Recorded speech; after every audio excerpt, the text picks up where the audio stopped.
Chers amis, bonjour. Nous sommes le dimanche 7 août 2022. Il est 8 heures. Quelques news de l'Arménie, de l'Artsakh et de la diaspora arménienne. Tout d'abord, disparition. Disparition de Raymond Van Damadian à 86 ans aux États-Unis. Si le nom ne vous dit rien, l'IRM, donc l'imagerie par résonance magnétique, doit vous dire quelque chose. Ben, c'est l'un des inventeurs, en fait.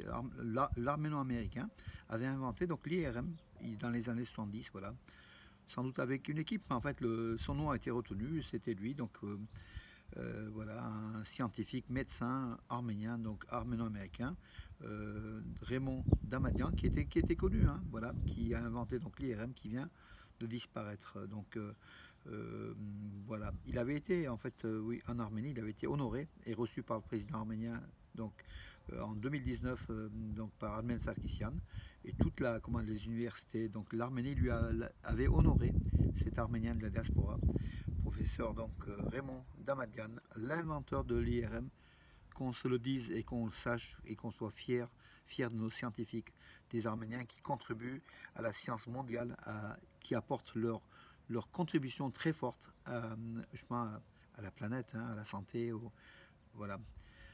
C'est un peuple, voilà, intéressant. Le peuple arménien est un peuple vraiment positif, créateur, et voilà, on le voit donc à travers. Nous avons énormément de sommités.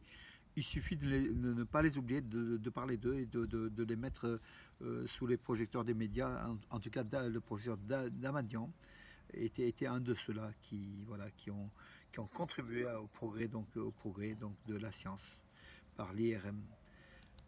Voilà, et voilà, disparition à 86 ans. Le réseau d'éclairage, donc depuis l'arche dans l'entrée de Hierapoul, donc c'est le cimetière des héros, militaire des héros, jusqu'à l'escalier de la colline, long de 1,3 km, a été éclairé. Donc désormais, voilà, même la nuit, donc l'accès de Hierapoul sera éclairé, donc c'est aussi une bonne chose. Alors, c'était hier ça, hein, dans certaines parties de la ligne de contact en Artsakh, donc il y a eu des tirs azéris, réplique des Arméniens sans doute, mais en tout cas, le ministère arménien de la Défense, enfin de l'Artsakh, a affirmé qu'il n'y avait fort heureusement aucun blessé du côté arménien. Voilà, donc mais dans l'ensemble, la situation semble précaire, mais semble tenir. Hein, donc voilà, un statu quo.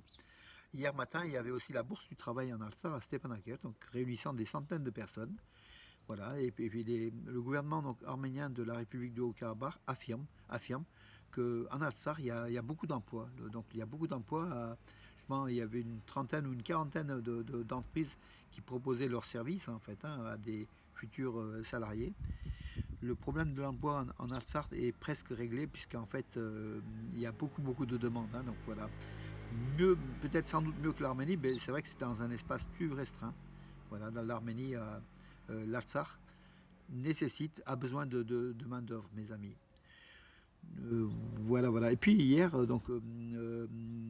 hier ou avant-hier, hier, je crois, donc, manifestation arrêter l'agression de l'Azerbaïdjan à Stepanakert sur la place de la Renaissance, au centre de Stepanakert. Donc un groupe d'Arméniens, quelques dizaines, hein, ils n'étaient pas très nombreux, mais quand même le mouvement était là.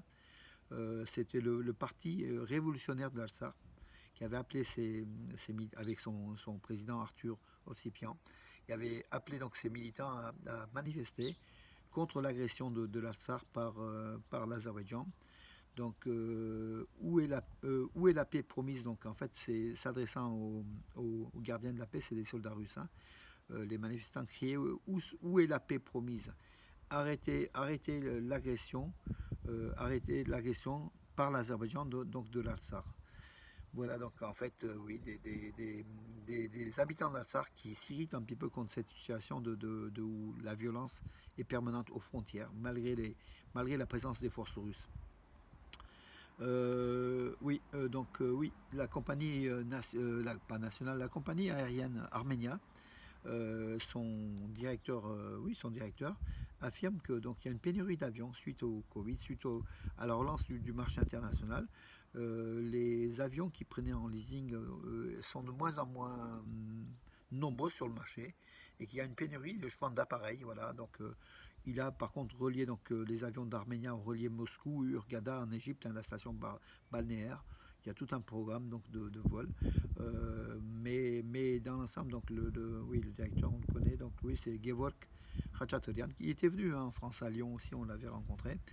Il était, comment dirais-je, une pénurie d'avions, bien sûr, d'appareils, et puis peut-être la non-autorisation encore du vol vers l'Europe, l'Union européenne, à voir. Parce que cette compagnie Armenia, quand même, faisait des vols du Lyon-Yerevan notamment, qui étaient très demandés. Voilà. Donc on verra quand les appareils de Armenia viendront à Lyon ou en France dans l'espace européen. Voilà. Et puis une nouvelle, excellente nouvelle, l'Arménie est en tête des Olympiades des échecs qui se déroulent à Chennai en Inde. L'Arménie qui s'est imposée face à l'Inde, justement l'équipe d'Inde. L'Arménie qui avant, lors du 7e tour, il ne reste plus que 3 tours, hein, c'est en 10 tours. Si au bout de 10 tours l'Arménie est toujours en tête, l'Arménie sera championne des Olympiades, ce sont les Jeux Olympiques des échecs, enfin c'est le top du top par équipe des nations. Hein. Voilà. Et à noter, Levon Aronian, au sein de l'équipe des États-Unis, lors du tour précédent, avait décliné donc, de jouer contre l'Arménie. Donc il n'a pas joué. C'est un geste qu'on apprécie, hein, voilà, donc en l'honneur de cette Arménie avec laquelle il a gagné 2 ou 3 Olympiades. Levon Aronian, l'ex numéro 1 arménien, aujourd'hui qui concourt sous le drapeau des États-Unis. Voilà, il a refusé de participer au combat, enfin au match, au parti contre l'Arménie. Bravo à Levon Aronian, l'Arménie qui a fait match nul donc contre les États-Unis. Voilà, l'Arménie est en tête et avec un point d'avance sur 2 pays. Donc le pays c'est l'Inde et l'Ouzbékistan. Donc à voir donc si l'Arménie s'est imposée sur Madagascar, sur Andorre, sur l'Égypte, sur l'Autriche, l'Angleterre, l'Inde. Fait match nul avec les États-Unis, puis donc à voir. Donc voilà, on n'est pas loin d'un titre de Olympiades, ce qui serait extraordinaire pour l'équipe d'Arménie sans Aronian. Voilà donc mes amis. Et puis, je regarde donc quelques news. Oui, écoutez, l'actualité est toujours pareil. Hein, le week-end, ça sommeille, hein, l'actualité. C'est pas pour nous déplaire, au moins, il n'y a pas de morts, il n'y a pas de blessés, les frontières sont les mêmes, ça bouge pas. Donc voilà, mes amis. Donc, et entre-temps, le peuple arménien, d'Arménie, de l'Artsakh, pardon, souffre, voilà. Euh, alors hier, j'ai placé une tribune, opinion, sur Nouvelle d'Arménie, le site de Nouvelle d'Arménie, donc mon mot en fait. Pourquoi mourir pour l'Artsakh? Point d'interrogation. Alors, en novembre 90, invité en tant que journaliste au 2e congrès du MNA, Mouvement National Arménien, ayant rencontré dans les salons du Parlement arménien Levon Terpetosyan, je lui avais évoqué l'urgence d'une intervention forte de l'armée arménienne en formation pour la défense de l'Artsakh. Mais son peu d'enthousiasme dans sa réponse et sa modération m'avaient quelque peu surpris. Surpris car le vaste mouvement Karabakh, qui devait bouleverser la carte politique de l'Arménie, était issu justement du combat arménien pour la libération de l'Artsakh. La suite des événements a toutefois démontré que l'Artsakh est revenu de toute sa puissance dans l'actualité arménienne et de la guerre de libération jusqu'à son indépendance et la proclamation d'une république de l'Artsakh. Mais ni l'Arménie ni les Arméniens ont été lourdement, mais l'Arménie et les Arméniens qui ont lourdement payé cette libération, avec plus de 7000 victimes arméniennes dans les années 88-92, hein, donc voilà, auxquels se sont ajoutés les 7000 autres, donc, ou les 5000 autres qu'on a connus, donc ça fait oui, entre 12 et 15 000 morts du côté arménien pour l'Artsakh, pour la liberté de l'Artsakh. Et aujourd'hui, on voit la situation dans laquelle on est. Grosso modo, je vais vous résumer l'article. Hein. Je dis que cette province arménienne qui est loudique depuis la nuit des temps, hein, l'Artsakh est arménien, bien sûr. Là, il n'y a pas de doute. Sa population est arménienne depuis la nuit des temps, bien avant l'arrivée des Turco-Mongols et les Azéris, dont le nom est né juste au XXe siècle. Il faut se battre pour. Donc, en fait, mon article affirmait qu'il fallait se battre pour l'Artsakh, parce que c'est pas l'Artsakh, en fait. L'enjeu, c'est pas l'Artsakh. L'enjeu, c'est le Zangezur, c'est l'Arménie. Sans l'Artsakh, on perd l'Artsakh, on perd le Zangezur, on perd le Sevan, on perd l'Arménie. Tout simplement, le but, la volonté donc, pantouranienne, c'est cela. Éliminer l'Arménie, à commencer par l'Artsakh, maillon faible ou maillon fort, maillon faible en tout cas dans les médias, Et puis après le sud de l'Arménie, de Zangezur, le couloir et tout le reste, une invasion de l'Azerbaïdjan, et puis après une invasion du lac Sevan, d'Erevan, de l'Arménie tout entière. Hein. Donc c'est le scénario catastrophe. Bien évidemment, on ne va pas se laisser faire. C'est pas demain la veille que les Arméniens vont baisser les bras. Mais quand même, c'est cela. En perdant l'Artsakh, on perd l'Arménie.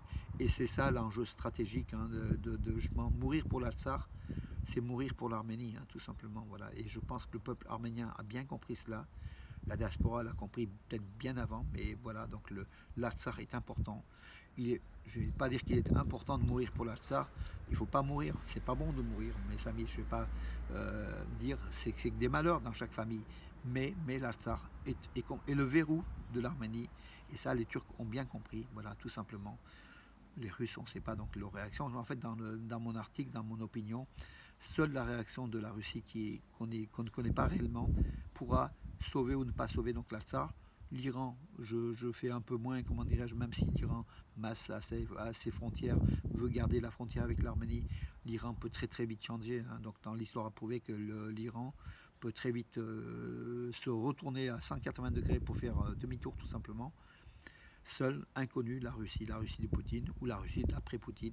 C'est cela donc l'avenir donc de l'Artsakh, l'avenir de l'Arménie, à mon avis, hein, à mon humble avis, si vous me permettez, mes amis, sur cette réflexion. Vous pouvez lire hein, sur ma page Facebook ou sur les nouvelles d'Arménie, en fait, sur le site, mon opinion, voilà, tout simplement. Sur cette bonne journée, bon dimanche, et puis à demain.